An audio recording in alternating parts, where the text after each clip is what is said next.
आपण मानकु समस्तंकु सादर नमस्ते। सर्वव्यापक ईश्वर परमात्मा परमेश्वर विश्वर समस्त देवादेवी देवात्मगण आचार्य गुरु इष्टदेव गाइड एंजल स्पिरिट एंजल पिता माता समस्तंक आशीर्वाद आपण माने समस्ते खुशी थिबे भलरे थिबे स्वस्थ थिबे। आपनकु समस्तंकु ओडिया आध्यात्मिक YouTube channel divine reiki care को स्वागत। आजिर वीडियो एंजल नंबर एंजल मान द्वारा दि जाइथिबा नंबर विभिन्न रोग को सुस्थ करने पाई एंजल माने एही नंबर सहित शक्ति देइथांती। जे माने रेखी शिखिछंती से माने एही नंबर व्यवहार करि परिबे। जे माने रेखी शिखि नाहंती से माने मध्य एहा को व्यवहार करि परिबे। जाति धर्म वर्ण लिंग बयस इत्यादि कौनसी प्रतिबंधक बिना एही नंबर समस्ते एवं जे केही से माने को व्यवहार करि परिबे। प्रथमे एही नंबर को कला किंबा नील रंग चलुथिबा पेन रे शरीर बाम पार्श्व रे जे कोनसी जगह रे लिखंतु।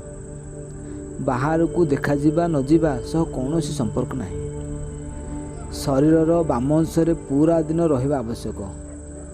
परदिन पुणी लिखिबा आवश्यक। जेउ कार्य पई एंजल नंबर दिया जायछि सेही कार्य रे सफल न हेबा पर्यंत एहा लिखिबा आवश्यक।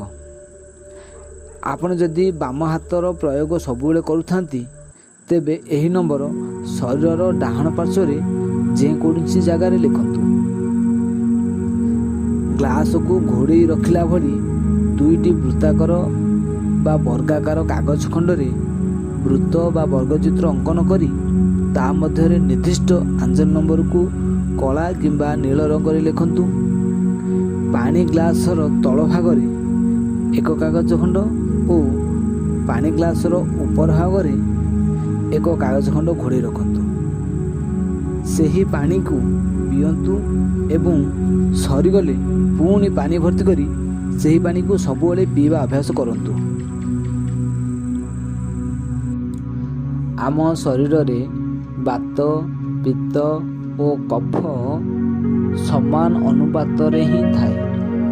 जदि बात बा पित्त बा कफ कौनसी एक पदार्थ सामंजस्य हराए अर्थात अधिक बा कम परिमाण रहे आम शरीर रे रोग सृष्टि करिथाए। सेथिपई बात पित्त और कफर संतुलित करिबा पई एंजल नंबर हेउछि 5 7 6 9 2 5 3।